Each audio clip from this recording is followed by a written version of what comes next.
Well, greetings and salutations. I'm back again. All right, here it is. The breadcrumbs at the top, the subject matter below.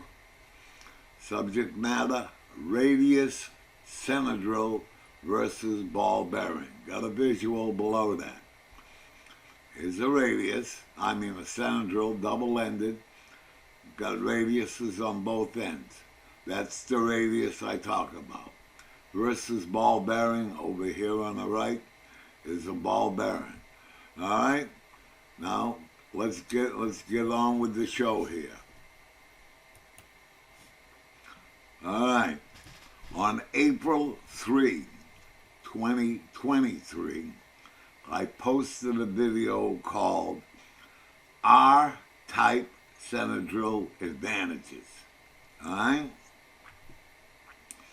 It was about turning tapers between centers and the advantages of using radius Senadrills. All right? For my Mickey Mouse channel, it got a little bit of traction. All right? Apparently, the awareness of using radius Senadrills was not common knowledge. It got a few positive comments. One was especially interesting. It was about using ball bearings in place.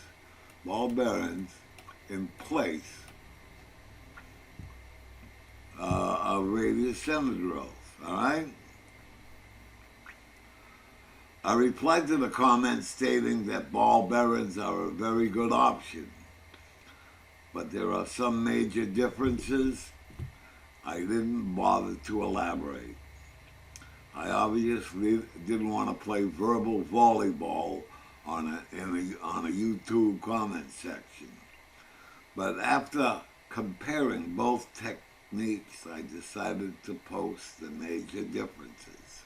That's what this is all about. Let's go back up here, all right?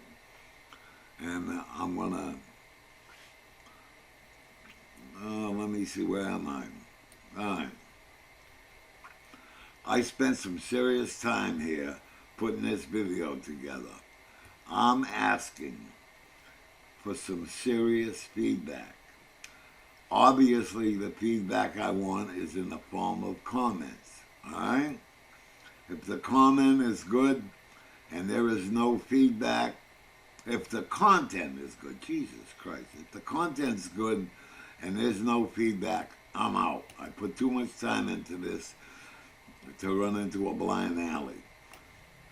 To make the video understandable, I chronologically listed the sequence of events to avoid any confusion. This will definitely be a learning experience. Let me elaborate. I talk about chronologically listing. You see that? Number 1, number 2, number 3, picture with everyone. Number 4, number 5's here, number 6 here, all right, number 7 there. I won't go down the whole list, but anyways, let me start here, all right?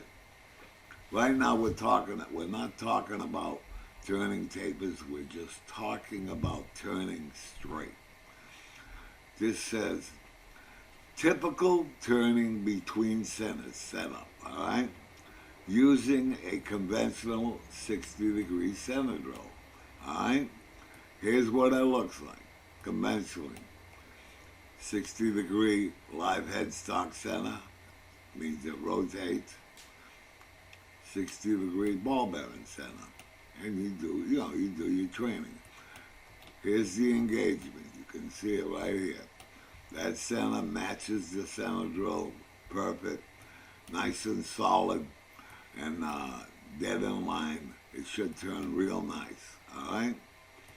Now let's go here. I'm going to show you no more work in putting a radius Senadrill in compared to the typical 60-degree Senadrill. No difference. Well, you see, let me see. I'm pointing out. See the radius here? This is the Senadrill hole. Same radius, obviously. All right? Got one on both ends, all right? Now, let me show you what the center looks like. The 60 degree center looks like in the radius center drill hole. First, I'll give you this view. You see both sides?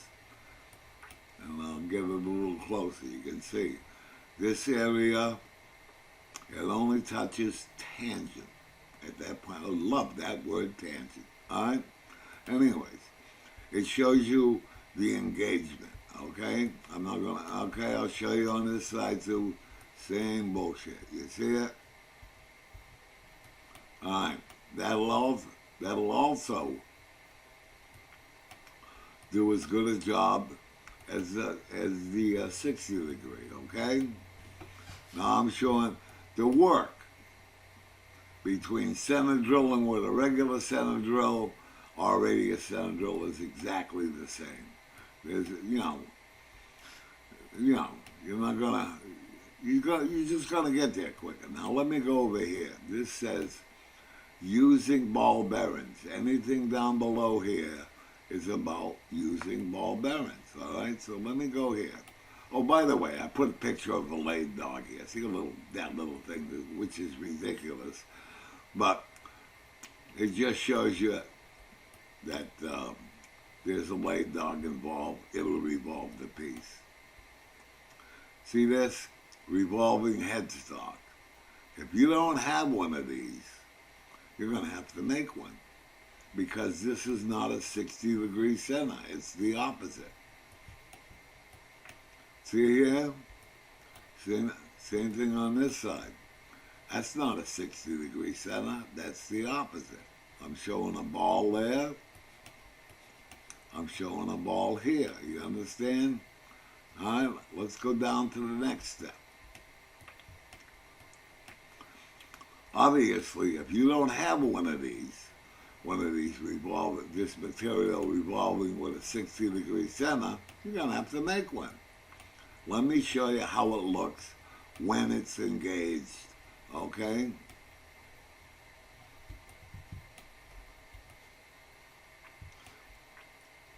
Same routine. This touches tangent. You see, only one spot, all right? So the ball bearing doesn't have any advantage over the center drill. They touch exactly the same. Let me go to the other end. Same bullshit, but this is the tailstock end. This is let's call this a Moss number 3 taper in your tailstock. It says here, if you don't have one of these, you gotta make one. All right? I know I don't have one, maybe other guys do. Anyways, so somehow you gotta drill a center drill hole in here so that ball can be in between them. You understand? All right? So let me go down a little. How are you gonna do that? All right? All right, I'm gonna give you I'm gonna show you how you're gonna do it. There are multiple ways. First, let me make this statement. Fixed and revolving drill chuck. What does that mean? That means it doesn't go in and out. It just rotates with the center drill and the drill chuck. Okay. Does the drill chuck have a taper shank, straight shank? How are you going to hold it? If you're going to use a drill chuck, you could possibly put the center drill in a collet closer or a 3-jar chuck or whatever. I'm showing you a drill chuck. Okay? Here's how I'm going to put the tailstock this Moss taper. I'm going to put the center drill in it. It's obvious, but let me go through the motions.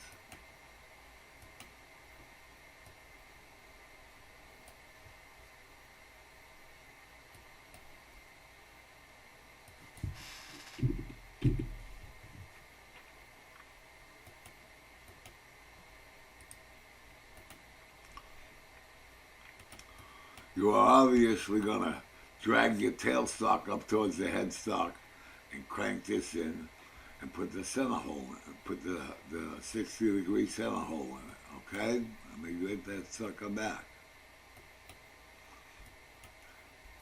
right? That's for that side. That's for the tailstock side. Yeah, I don't know where you're going. Well, anyways, I won't elaborate, but somehow you got to come up with the tape or put it in a tailstock and do the drilling.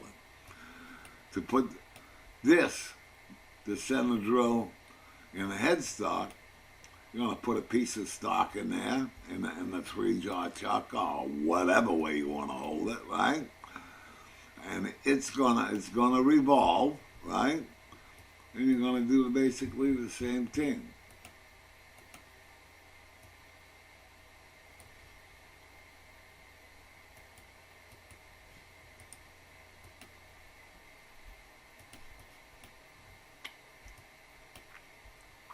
Gonna drag your tailstock in. Drill chuck is the most obvious. You know, a drill chuck with the taper that fits your tailstock. You drive that sucker into the depth that you want, right? And then you bring it back.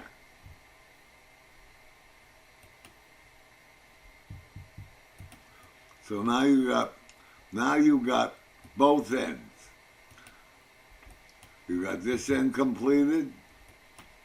You got this end completed. Okay, I'm going to show them now in assembly. Okay? Now we're going to offset our tailstock. I won't go through the motions on how accurate or what. I'm just going to show you an offset. This is the headstock side. You got a ball in between. This is the item we're going to make, right? You got a ball in between them. The ball allows this shaft to skew. That means to tip. Here's what it'll look like. See it narrow down here, wide up there, okay? How you going to hold the ball in there without dropping it every 2 seconds? Guys do this. It says grease needed to retain the ball. They put grease in here, stick the ball in it, right? Right? That's one way they do it. That sucker falls out. It's like playing pickup sticks. Let's go to the other end. Again, you need grease to hold it in the shank or in the thing you're turning. You put grease in here, right? To hold it in. Then you drive your tailstock up against it. But you need high pressure lube in there. Why is that? Well, this, see it says stationary tailstock, that's not revolving. This sucker's revolving. Alright? What's the ball doing? Who the Christ knows, right? But this is revolving, that's stationary, right? This is holding it in line. And don't forget, you see your tangent there? You're just touching on a light spot. So the pressure, see it says you're going to be pushing this way with your tailstock. You'll be hobbing into that. You understand, as it revolves? So you got a lot of shit going on here. All right? All right, now let me do this. I'm going to take you down to the end zone here. Let's do this. Here's with the tailstock center. Same engagement as the ball. You see it? Go down the other end. Same engagement as the ball. You see it? Just tangent. But there's a little bit of difference. You could put pressure this way and it'll remain constant. You don't have to lube what's going on in there. Up here, you can burn that sucker out. Over here, this will stay in. Nice pressure.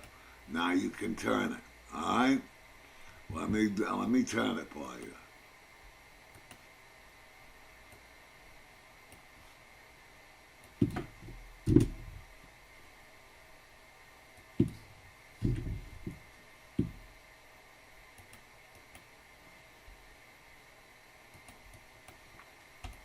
You can see that the ball bearing center is not in the way.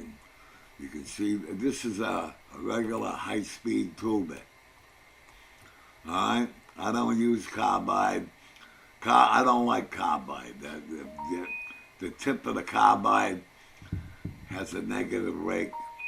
Everybody likes to burn the material off. I like to machine it off. You understand? All right, now I'm going to take this, and while you're turning it, you can put a little bit of coolant on it. Be wonderful. You understand? Hang on.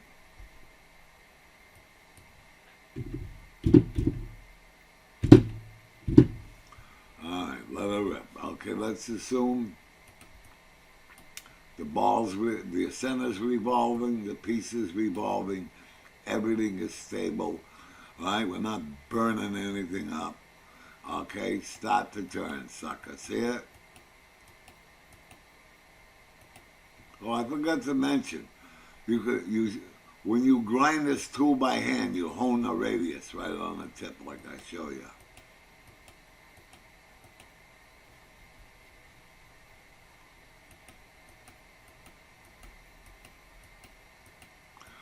All right.